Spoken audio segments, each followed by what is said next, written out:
Olá pessoal, bom dia para todo mundo. Vamos fazer questõezinhas hoje aí sobre o nosso capítulo 11. O capítulo 12 de Equilíbrio de Corpos Extensos será dado na frente de Física 2, tá legal? Então hoje a gente vai fazer uma aula de exercícios de equilíbrio da partícula, que foi a nossa aula passada, e semana que vem a gente vê a parte de hidrostática, matéria nova. Show de bola? Então, vamos lá. Questãozinha número 11 aí da apostila. Lembrando que eu não sei se o modelo que eu tenho é o mesmo que o seu. O meu aqui está na página 308 e a questão da AFA que tem esse desenho aí. Olha aí. A figura abaixo apresenta dois corpos de massa M suspensos por fios ideais que passam por roldanas também ideais. Um terceiro corpo, também de massa M, é suspenso no ponto médio M do fio e baixado até a posição de equilíbrio. O afastamento do ponto M em relação à sua posição inicial é... Então, basicamente, eu coloquei aqui só o desenho da direita, tá legal? Isso aqui é porque eu me queimei nas peripécias de cozinhar na quarentena, tá?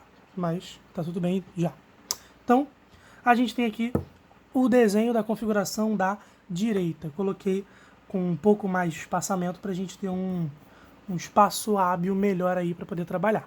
Então, basicamente a pergunta do problema é: o quão mais baixo ficou o ponto M em relação ao que ele era antes? Então ele antes estava aqui, ó. O fio estava reto. Agora, quando eu coloco uma massa M aqui, nesse ponto M maiúsculo, ele vai acabar se deslocando. Então a pergunta do problema é: quanto vale isso daqui? Isso daqui eu vou chamar de D', tá? E D' é a pergunta do problema. Então, vamos lá, galera. A gente tem que ver que esse caso aqui é também um equilíbrio de corpos. E a gente tem que olhar para o ponto M e pensar que... eu vou chamar de M' também, né? Para diferenciar M antes e M' é onde o ponto M está depois. A gente tem que analisar as forças que atuam sobre o ponto M'. No ponto M', a gente tem aí uma força de tração puxando esse ponto M' para baixo. Mas se vocês perceberem, a gente pode pular umas etapas, porque nessa massa aqui, ó, a gente tem peso para baixo e tração para cima. Essa tração é a tração desse fio aqui. Então, se esse corpo está parado, tração é igual ao peso. Então, o peso de M quilos que está aqui é igual à tração que o fio faz puxando essa massinha para cima. Se o fio faz uma força puxando a massinha para cima, a massa, M, faz uma força sobre o fio puxando-o para baixo. Então, sobre esse pontinho M', existe uma força que puxa esse corpo para baixo. Exato. Uma força que puxa esse corpo para baixo. Qual é o nome real dessa força? Tração. É a força que o fio faz ali. Só que essa tração a gente pode afirmar que é igual ao peso de M. Show de bola? Eu posso afirmar de novo por qual motivo? Porque as forças que atuam aqui, ó, são peso para baixo, tração para cima. Peso igual a tração porque esse corpo está parado. E a tração é o que o fio faz puxando a caixa para cima. Então, consequentemente, a caixa vai puxar o fio para baixo com uma força de tração, que acaba tendo o mesmo valor do peso P dessa caixinha aqui. Tudo bem? Então, o primeiro vetor que nós temos aí é o vetor P, que empurra esse bloco, esse pontinho M' para baixo. É por causa dele, inclusive, que o ponto desce. Mas, além disso, a gente tem aqui, ó, um fio que faz uma força sobre M', puxando-o nessa direção aqui, ó, nessa direção inclinada. Isso daqui é o vetor tração, eu vou chamar de um índice diferente. Vou botar T2, vou botar aqui T1 e aqui T2. O T2, galera, é o que essa massa aqui está fazendo sobre esse fio aqui, ó, para poder esticá-lo. Mesma coisa acontece para o outro lado. Pelo fato dessa massa estar presa aqui, ela puxa o fio para baixo. Então aqui, ó, vai existir uma força de tração, que é o T2. que eu poderia chamar de T3, tá? Mas eu não vou. Por que eu não vou? Porque aqui é M, aqui é M. Aqui é o ponto médio, então aqui também é T2. De novo, T2 é igual aqui e aqui, as trações são iguais, porque é a mesma massa dos dois lados, por fios ideais ligados aqui no ponto médio dessa distância D original. Tudo bem? Então repara comigo, galera. Repara que esse T2, ele é aqui, ó, feito no fio. Esse fio aqui, ele tem uma força que o estica. O quão esticado está esse fio, eu posso analisar, por exemplo, através desse corpo. Forças que atuam sobre esse corpo. A gente tem o peso dele apontando para baixo, e além disso eu tenho o T2 apontando para cima. Eu posso então afirmar que esses dois são iguais, e aí olha a conclusão que a gente chega. A gente chega à belíssima conclusão de que T2 é igual a P. T2 é igual a P, igual ao peso da caixinha de massa M. Mas aqui é M, M, M. Todo mundo tem o mesmo valor de massa, consequentemente o mesmo valor de peso. Ou seja, se o peso é igual a T2 e o peso da mesma massa é igual a T1, eu posso então afirmar que T1 é igual a T2. Olha só, T é igual a T2, que é igual ao peso. Olha só, pessoal. P1 igual a P2, que é igual ao peso. Então, T1 igual a T2, que é igual ao peso. Então, galera, o que a gente pode fazer aí para poder chegar a alguma conclusão interessante? A gente pode analisar esse ponto aqui, o ponto M', e ver que esse ponto M' é um ponto que tem três forças atuando sobre ele, e são três forças que não são paralelas. Elas não são forças paralelas, elas são forças que a gente chama de concorrentes. Vocês já devem ter visto isso lá em matemática, quando estudaram a lei dos senos, mas aqui também é importante a gente comentar que existe um negocinho chamado lei das três forças, que é também chamado de teorema de Lamy, tá? O que diz o teorema das três forças? Provavelmente vocês vão comentar também mais sobre isso quando for vista a parte de equilíbrio de corpos extensos, tá? Basicamente, o que diz o teorema das três forças?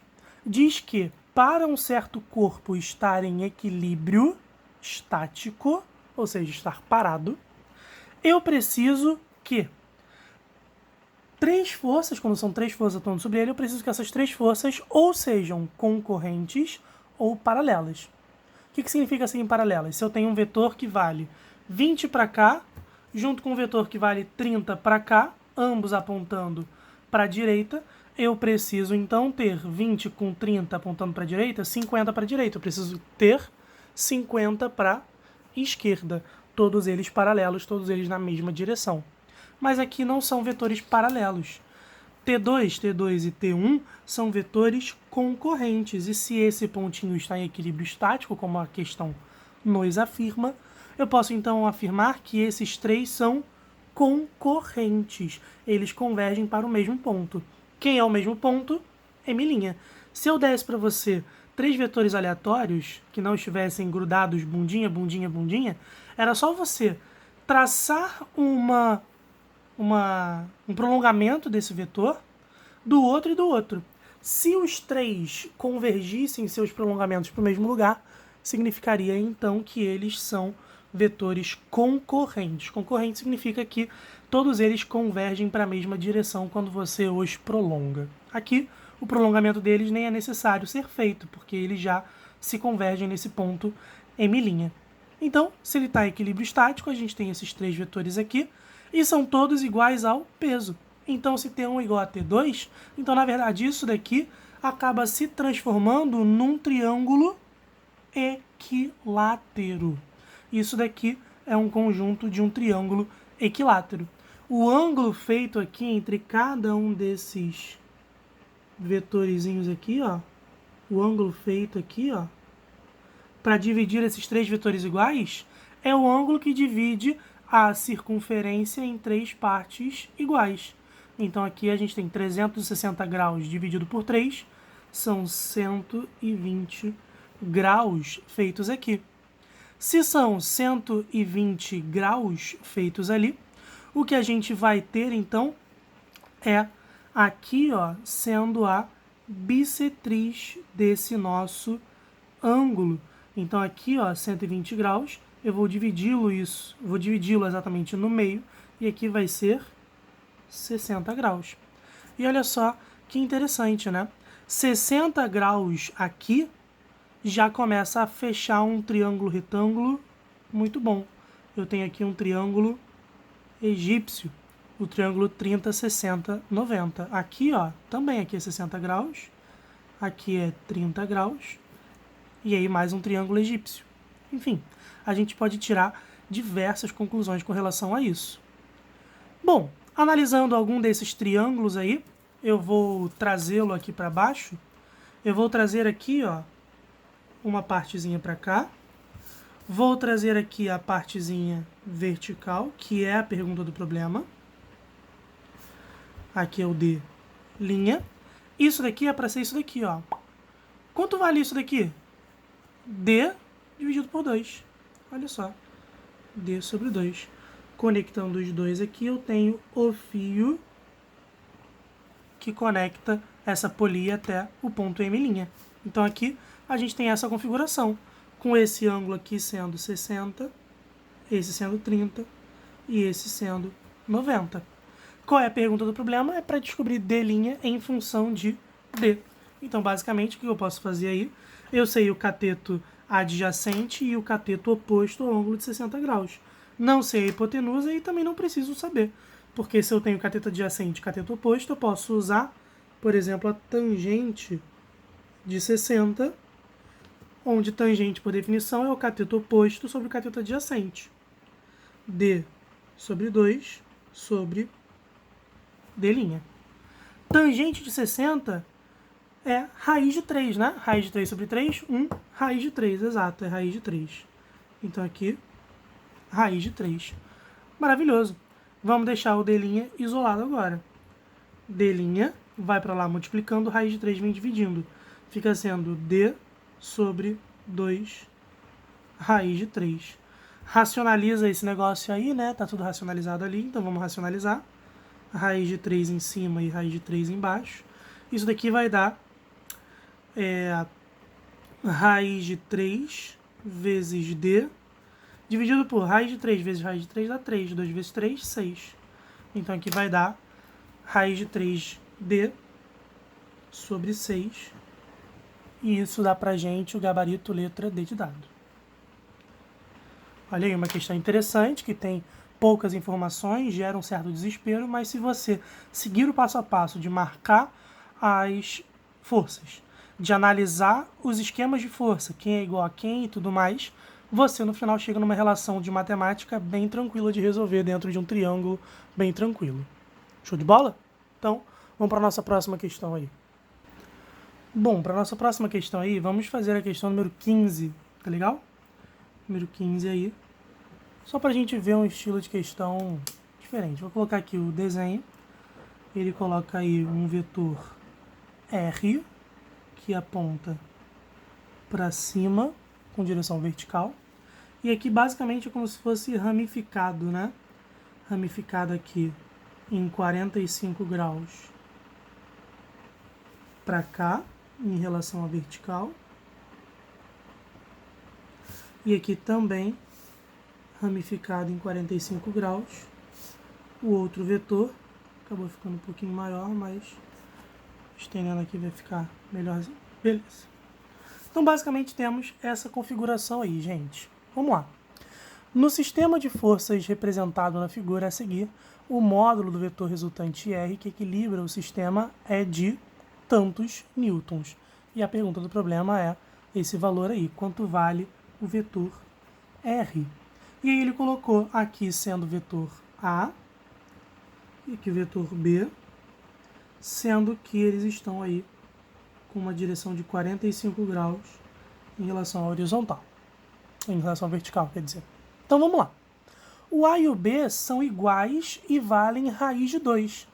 O módulo de A é igual ao módulo de B, que é raiz de 2 newtons. Legal, vamos lá. Basicamente, tem duas formas de você resolver. Ou você decompõe o A, colocando componentes horizontais e componentes verticais, né? Fazendo a parte das projeções. Ou então você pode simplesmente somar vetorialmente esses dois caras aqui. Então, se a gente quiser somar vetorialmente esses dois caras aqui, o A e o B, a gente vai ter aqui um vetor que vai gerar algo desse tipo aqui, ó. Um vetor para cá, que será a soma vetorial de A e de B. Maravilha. Temos aí a soma vetorial desses caras. Isso daqui tem que se anular com isso daqui. Tudo bem? Essa é a condição que nós temos aí para que esse sistema fique sim com força resultante nula. Então aí o que a gente precisa fazer é basicamente ver então quanto que vale essa soma aqui. Vamos lá. Esse cara vai ter que ser igual a esse, ao R. Então eu posso usar, por exemplo, a lei dos cossenos, já dizendo que a soma de A com B vetorialmente vai dar o R. Então, basicamente, o R ao quadrado, ele tem que ser igual ao A ao quadrado, somado com B ao quadrado, somado com 2 vezes o A e o B, vezes o cosseno de θ. Isso daqui é a lei dos cossenos. A resultante ao quadrado é igual a ao quadrado mais b ao quadrado mais 2ab cosseno do ângulo que existe entre os dois aqui. Então vamos lá, vamos substituir. O r é o que eu quero saber. O a ao quadrado é raiz de 2 ao quadrado. Mais o b também é raiz de 2 ao quadrado. Mais 2 vezes o a é raiz de 2. O b é raiz de 2. E o cosseno vai ser o cosseno de quem, gente? Vai ser o cosseno do 90. Tem que ser o ângulo feito entre os dois vetores. Então aqui é 45, aqui também. Então o que a gente vai ter é o cosseno de 90. E aí, se a gente lembrar bem, o cosseno de 90 graus vale 0. Para quem não lembra como é que faz isso, é só você pensar aqui no ciclo trigonométrico. Aqui a gente tem uma reta vertical, que é o seno. Aqui a gente tem uma reta horizontal, que é o cosseno. E quando o ângulo vale 90 graus, ó, quando o arco aqui é 90 graus, o valor do cosseno ele é diminuindo, diminuindo, diminuindo, até que no 90 ele é 0. Tá legal? Então, o cosseno de 90 graus vale exatamente 0. Maravilha. Então, essa parte toda aqui, ó, some 0. Então, o r ao quadrado vai ser igual a 2, né? Porque raiz de 2 ao quadrado dá 2, mais 2, isso é 4. Então, quanto vale o r aí, gente? O r vai valer a raiz de 4, que é 2 newtons. 2 newtons. E essa é a resposta da nossa questãozinha, gabarito letra B de bola. Tudo bem? Existe só essa forma de resolver? É claro que não, existem outras formas, inclusive eu comentei, decompondo aí, fazendo, enfim, mas eu quis fazer de uma forma diferente aí. Beleza? Bom, pessoal, para fechar aí, vamos fazer a questãozinha número 18 da EFON, tá? Que diz o seguinte: cada esfera, A e B, da figura pesa 1 kN, ou seja, 1000 newtons. Elas são mantidas em equilíbrio estático por meio de 4 cordas finas e inextensíveis nas posições mostradas. A tração da corda BD em kilonewtons é... Beleza, ele quer o valor de BD. Os dados estão aqui, ó, 60 graus e aqui 45, esqueci de botar, mas aqui 45 graus e nós temos tudo o que nós precisamos. Como que a gente começa uma questão que fala sobre forças, sobre estática? A gente começa marcando as forças. Então vamos lá. Primeiro aqui na esfera B, a gente vai ter o peso atuando sobre ela aqui, ó, puxando-a para baixo. Aqui temos o peso da bola B. Show de bola. Aí a gente tem aqui, ó, uma corda puxando-a para cima, inclinado 60 graus em relação à horizontal. Então aqui nós temos o que o fio BD, que é a pergunta do problema, faz sobre ela, que é a tração.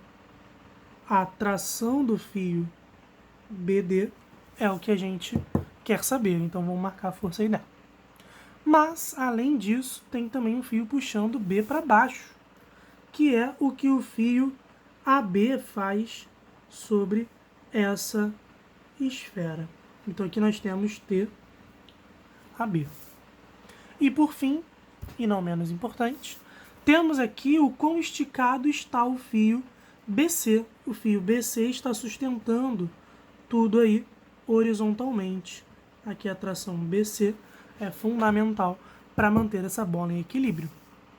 E aí é o momento que você pode olhar para isso e pensar, meu Deus, é um monte de força apontando para um monte de lugar.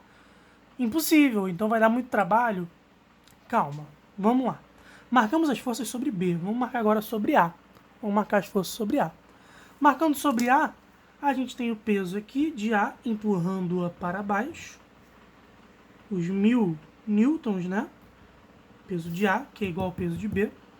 A gente tem aqui a tração AB, que é uma força que aqui, ó, é feita pelo fio AB, que é justamente o fio que conecta as duas bolas. Então aqui a gente vai ter o tanto que o fio puxa B para cá é o mesmo tanto que o fio puxa A para cá. Então aqui nós teremos a tração, aqui no caso é a tração que A faz em B, que vai ser a tração que B faz em A. Tudo bem? Deixa eu só confirmar se eu fiz tudo certo. Aqui é a tração que D faz em B. Na verdade era para ser o contrário, tá? Mas não tem tanta importância para efeito de conta, tá? Só para a gente comentar tudo aqui para ver se está certo. E aqui é a força que C faz em B, tá? Esse daqui e esse daqui estão invertidos. Aqui está certinho a tração que A faz em B e aqui é a tração que B faz em A. Então esses daqui estão invertidos, mas, enfim, tudo isso é variável, né? Só o mais comum é o que eu comentei agora corrigindo. Mas, enfim, vida que segue. E aqui a gente tem, por fim, esse fio AE, que é o tanto que o fio está esticado, impedindo que a esfera vá para a esquerda. É uma forcinha aí que é feita pelo E sobre A, empurrando-o para a direita. Então aqui a tração que E faz em A. Pronto, tá certinho. Tração que E faz em A. Agora, meus amigos, acabou. Agora a gente tem apenas que resolver essas coisas aí. Bom, vou fazer mais rapidamente as decomposições, porque fazendo as decomposições tudo fica mais fácil. Porque repara, aqui eu vou ter uma componente de TBA sendo feita para cima. Como aqui é 45 graus, aqui ó, também será 45 graus, porque são alternos internos. Na verdade aqui não, né? Na verdade são ângulos paralelos, enfim, são ângulos iguais aqui. Então aqui é 45, aqui também, aqui ó, também porque 45 está dividindo exatamente no meio, 90 graus, então aqui a gente tem o TAB, TBA, quer dizer, no eixo vertical, então é TBAY, nada mais, nada menos que TBA com a componente aqui sendo a componente cosseno de 45, mas sendo seno também mesma coisa, porque seno e cosseno de 45 são iguais. Então aqui, ó, a raiz de 2 sobre 2. E aí eu já posso tirar uma conclusão bastante importante, né? De que a parte vertical e a parte vertical para cima e vertical para baixo se anulam. Então eu posso dizer que TBA raiz de 2 sobre 2 é igual a quem? Ao peso de A. Maravilha. Eu posso afirmar outras coisas também, que provavelmente não serão tão relevantes assim. Mas eu posso afirmar que TBAX é igual a TEA. Então, TBAX é igual a é A. Não sei se isso daqui vai ajudar a gente, acho que não, mas é legal a gente comentar aí. Então, beleza. Forças aqui foram decompostas, tudo analisado em A. Vamos analisar agora em B. B que é um pouquinho mais complexo, mas também nada demais. Pega o TAB e repara que existe aqui uma componente feita na horizontal, que justamente é o TABX, que é TAB raiz de 2 sobre 2, porque aqui também é 45 graus, todo mundo aqui 45 graus. Então, TAB vai ter uma componente horizontal, mas também vai ter uma componente vertical. Tá aqui, ó. Componente vertical TABY, que aqui vai ser a mesma coisa, TAB raiz de 2 sobre 2. Maravilha. Então, já decompus TAB que estava aqui inclinada, agora todo mundo está na vertical ou na horizontal em relação a TAB. Show de bola. Falta ainda TBD. Na verdade era TDB, mas enfim. Aqui a gente vai ter a componente vertical. Aqui, ó. Componente vertical, que vai ser TDBY. E aí a gente pode pensar, ó. Se aqui é 60, ó. Aqui, ó, é 60 também. E aí, TBD, Y é o cateto que está oposto. Então, na verdade, isso daqui é TDB vezes o seno de 60 graus. Show de bola? Aqui é a componente seno. Do outro lado, é claro, vai ser a componente cosseno. Então, aqui nós teremos o TDBX, que nada mais é do que TDB vezes, agora sim, está adjacente, então é o cosseno de 60 graus. Bom, seno de 60 graus é raiz de 3 sobre 2 e o cosseno de 60 graus é meio. Então agora é só a gente colocar aí das formas mais convenientes. Então vamos lá. Olhando para a esfera B, a gente pode olhar para o eixo X. O que a gente vai ter? No eixo X, puxando para a esquerda, é apenas TBC. Puxando para a direita, a gente tem TDBX, que é TDB vezes o cosseno de 60, que é meio. Mas, além disso, tem o TABX, que é o TAB raiz de 2 sobre 2. Legal, isso daqui vai ser útil? Não sei, mas vamos guardar. Olhando agora para o eixo Y, a gente vai ter o seguinte. Puxando para baixo, eu tenho o peso de B, mais o TABY, que é o TAB raiz de 2 sobre 2. E para baixo não tem mais ninguém. Para cima tem o TDBY, que é o TDB seno. Então aqui TDB seno de 60 é raiz de 3 sobre 2. Bom, então foi tudo analisado aí, tudo certinho, nada foi esquecido. Então, o nosso objetivo é descobrir TDB, não é isso? A atração do fio BD ali. Então, nosso objetivo é isso daqui, ó. Esse é o nosso objetivo. Agora é questão da gente tirar aí o que não nos é útil. Vou trazer aqui para cima pra gente terminar a nossa questão aí de alguma forma. Então, vamos lá.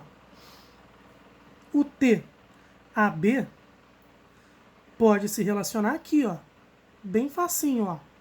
O TAB pode se relacionar com o peso de A. TAB raiz de 2 sobre 2 vale peso de A. TAB raiz de 2 sobre 2. Então, esse troço inteiro aqui, ó, eu posso substituir por peso de A, que é igual ao peso de B. Então, aqui, nada mais, nada menos que vira peso de B mais peso de A, porque isso daqui é igual a isso daqui, porque TBA e TAB são iguais.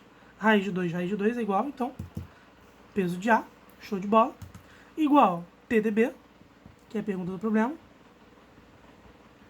vezes raiz de 3 sobre 2. O peso de B mais o peso de A são os mesmos valores, então vai ficar 1000 newtons mais 1000 newtons, são 2000 newtons, isso é igual a TdB raiz de 3 sobre 2. Esse 2 está dividindo, passa para o outro lado, vai multiplicando, vai virar 4000. Isso é a raiz de 3 TdB. Pega esse cara, passa para o outro lado, ele vai dividindo, então TdB é igual a 4000 sobre raiz de 3. Se eu não me engano, também está racionalizado, sim, então vamos fazer aí.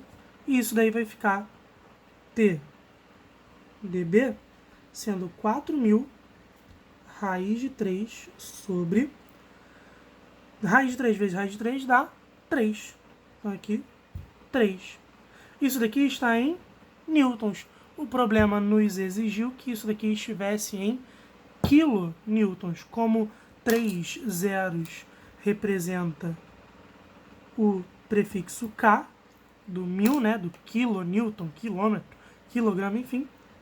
O TdB, no final das contas, vai ser 4 raiz de 3 sobre 3 kilonewtons.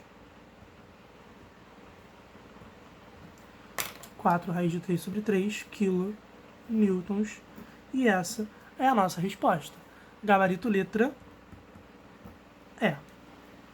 Show de bola? Uma questãozinha assustadora, mas que se você mantiver a calma e fizer o passo a passo que é para fazer, vai dar tudo certo. Maravilha? Então, dá um close aí, né? Porque algumas coisas podem ter ficado pequenas. Dá uma olhada aí como são as coisas e questãozinha resolvida. Maravilha? Então, já fizemos bastante questão na aula passada, fizemos bastante questão agora, né? Na verdade, foram 3, se não me engano. Mas é bastante suficiente, porque a gente comenta bem devagarzinho sobre como resolver as questões. E é basicamente quase tudo do nosso capítulo, né? Tem bem pouca questão aí. Tem só 19. Eu fiz aí umas 3 ou 4 na aula passada, mais 3 hoje, então basicamente fiz quase a metade das nossas questõezinhas. E é claro que tem várias outras aí com um estilo bem parecido, tá? Por exemplo, a próxima questão 19 é muito parecida, né? Formatos bem parecidos, porque realmente não tem muito como fugir à regra. A questão, por exemplo, que eu pensei em fazer da EAR, número 14, é uma questão tranquila, é só você ver que A aponta para baixo, B aponta para a direita, somos dois vetorialmente, você tem que ver que o vetor que vai anulá-los, que é a pergunta do problema, vai ser o vetor que é para o sentido oposto a essa resultante que você vai calcular aí. Enfim, questão 16 fizemos na aula passada, uma questão interessante que leva em consideração polias móveis, eu mostrei para vocês a teoria, só para deixar aí registrado, né? Caso alguém queira saber a fórmula das polias móveis, isso para polias sem massa, tá? A força que você faz, a força F que você faz, é igual ao peso original sobre 2 elevado a n. Essa é a formulinha. Porque para cada polia móvel, você acaba dividindo o peso em 2. Então aqui nada mais é que o número de polias móveis.